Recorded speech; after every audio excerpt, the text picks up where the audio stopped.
बिस्मिल्लाहिर्रहमानिर्रहीम। टेस्टी। जी हाँ, आज हम बनाएंगे बहुत ही टेस्टी शादियों वाली आलू पालक और इंशाल्लाह आपको बिल्कुल वैसा ही क्रीमी टेक्सचर मिलेगा। बहुत ही सिंपल स्पाइसेस हम ऐड करेंगे लेकिन एक ख़ास अंदाज में ऐड करेंगे, तो आपने रेसिपी को बिल्कुल भी मिस नहीं करना है, वीडियो के एंड तक मेरे साथ रहना है। तो चलिए अपना टाइम वेस्ट किए बगैर अपनी रेसिपी स्टार्ट करते हैं।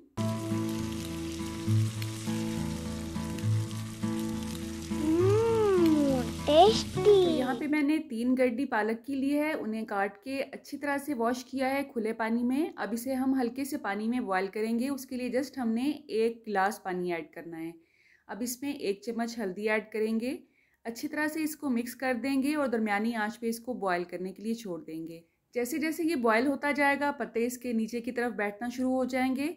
अच्छा, हमारे एरिए में ये गड्डी के हिसाब से मिलती है, अगर आप वेट के हिसाब से इसको पूछना चाहते हैं तो ये तकरीबन 1.5 से 2 किलो होगी। ठीक है, अब इसे सिर्फ 5 से 7 मिनट के लिए उबालेंगे और उबालने के बाद इसका कुछ इस तरह का टेक्सचर आपके सामने आएगा।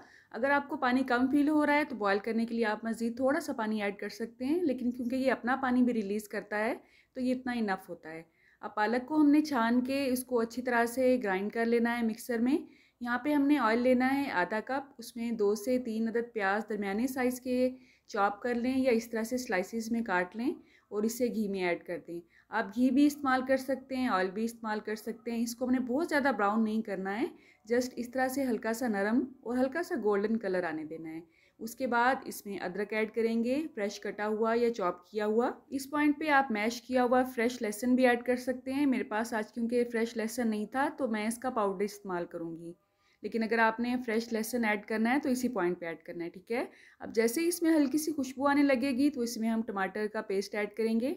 टमाटर का जस्ट मैंने छिलका उतारा है और उसे मिक्सर में डाल के अच्छी तरह से ग्राइंड कर लिया है। अब टमाटर की प्यूरी के साथ ही हम इसमें स्पाइसेस भी ऐड करेंगे और उसके लिए मैंने 1 चम्मच नमक ऐड किया है, 1.5 चम्मच इसमें सुरख मिर्च का पाउडर ऐड किया है, आधा चम्मच हल्दी पाउडर, 1 चम्मच मोटा कूटा हुआ खुश्क धनिया, और उसे अच्छी तरह से हमने भूनना है। क्योंकि मैंने इसमें लहसुन पाउडर ऐड करना है तो वो भी इसी पॉइंट पे हम ऐड करेंगे। अब इसकी अच्छी तरह से भुनाई करेंगे यहाँ तक कि टमाटर का जो पानी है वो भी खुश्क हो जाएगा और मसाले भी बहुत अच्छी तरह से भुन जाएंगे।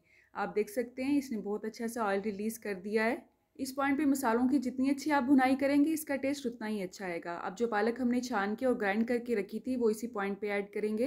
पालक का जो एक्स्ट्रा पानी था वो मैंने अच्छी तरह से रिमूव कर दिया था। आपने इसको ग्राइंड करते हुए एहतियात करना है, अगर तो आपका शीशे का जग है तो आपने जब इसको ग्राइंडर के अंदर डालना है ना तो आपने एक स्टील का स्पून रखना है।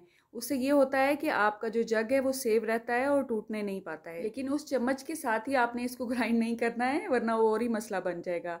आपने ग्राइंडिंग से पहले वो चम्मच निकाल लेना है और इसे ग्राइंड करना है। अगर तो पालक बहुत ज़्यादा है तो आपने उसे 2 पोर्शन में डिवाइड करके ग्राइंड करना है। ठीक है, अब हमने पालक की भुनाई करनी है। इसे मैंने तकरीबन 10 से 12 मिनट तक अच्छी तरह से भुना था। इसको कवर इसलिए किया है क्योंकि इस वक्त ये छींटे बहुत ज़्यादा उड़ाता है, तो ये हाथ पे अगर पड़ते हैं तो गर्म होते हैं क्योंकि, तो डेंजरस भी हो सकते हैं। तो आपने इसको थोड़ा सा कवर करके थोड़ा सा अनकवर करके इसे अच्छी तरह से भूनना है। ठीक है, अगर आप इसकी कटिंग के दौरान इसे बहुत बारीक चॉप नहीं करना चाहते हैं तो उसमें भी कोई इशू नहीं है क्योंकि इसे तो बाद में हमने ग्राइंड ही करना होता है। तो अच्छी तरह से इसे भूनने के बाद हम इसमें आलू ऐड करेंगे। आलू थोड़ा सा मोटा मोटा ही हम रखेंगे इनको और थोड़ा सा बड़े पीसेस में रखेंगे क्योंकि हमने इसको दम पे पकाना है और ये बहुत अच्छे से गल जाते हैं। आपने टेंशन बिल्कुल भी नहीं लेनी है। इस पॉइंट पे हमने थोड़ा सा मोटा मोटा कूटा हुआ ज़ीरा ऐड करना है। इसको 2 से 3 मिनट तक अच्छी तरह इसमें भून लेंगे और इसे क्रीमी बनाने के लिए इसमें दूध ऐड करेंगे। जी हाँ, आपने बिल्कुल ठीक देखा है, बिल्कुल ठीक सुना है। इसका जो एक क्रीमी टेक्सचर और डिफरेंट टेस्ट होता है वो दूध की वजह से होता है। पहले मैंने इसमें 1 कप ऐड किया तो मुझे इसकी क्वांटिटी थोड़ी सी कम लग रही थी क्योंकि आलूओं को हमने इसी में ही पकाना है। तो आधा कप मैंने इसमें मज़ीद दूध ऐड किया। दूध ऑलरेडी बॉयल है। अब इसे अच्छी तरह से मिक्स करने के बाद चूल्हे की आंच को हम स्लो कर देंगे और इसे कवर करके 20 से 25 मिनट तक हमने इसे दम पे ही पकाना है। इस दौरान इसमें चम्मच हिलाते रहेंगे ताकि ये नीचे से जलने ना पाए। अब क्योंकि हमने इसमें बहुत ज़्यादा ऑयल स्टार्ट में ऐड नहीं किया था तो जाहिर है ये तरी में भी बहुत ज़्यादा ऑयल रिलीज़ नहीं करेगा। आप इसमें सब्ज़ मिर्चें भी ऐड कर सकते हैं काट के, मैंने काट के ऐड नहीं की बच्चों की वजह से। इसका टेस्ट इसमें बहुत ही अच्छा जैसे ही इसमें आलू अच्छी तरह से गल जाएंगे तो हम इसका तड़का रेडी करेंगे। तड़के की वजह से इसकी सूरत और सीरत दोनों ही निखर जाती हैं। तो तड़के के लिए यहाँ पे मैंने मक्खन यूज़ किया है, आप ऑयल या देसी घी भी इस्तेमाल कर सकते हैं।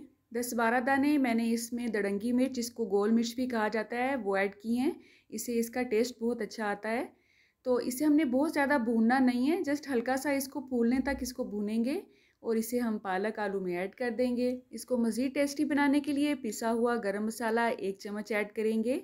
साथ ही साथ इसमें काली मिर्च का पाउडर भी 1 चम्मच के हिसाब से आप ऐड कर सकते हैं। काली मिर्च को बहुत ज़्यादा मैंने पीसा नहीं है, मोटी मोटी कूटी हुई है। अब इसे हम बंद कर देंगे, क्योंकि गरम मसाला ऐड करने के बाद जब तक हम इसे दम पे ना लगाएं इसका टेस्ट ही नहीं आता है। इंशाल्लाह आपको ये रेसिपी बहुत अच्छी लगेगी। आपने कमेंट बॉक्स में मुझे ज़रूर बताना है। अल्लाह आप सबका दस्तरखान सजाए रखे और हम सबको सेहत और ईमान का रिस्क अता फरमाए। अल्लाह हम सब के रिस्क में कसरत, बरकत और आसानी अता फरमाए। रुके रुके सुने, जाने से पहले वीडियो को लाइक कर दें, अच्छी लगी तो शेयर कर दें और सब्सक्राइब करने के बाद बेल का आइकन भी ज़रूर प्रेस करें। जज़ाकल्लाह। मेरी नेक्स्ट वीडियो तक अल्लाह हाफिज़।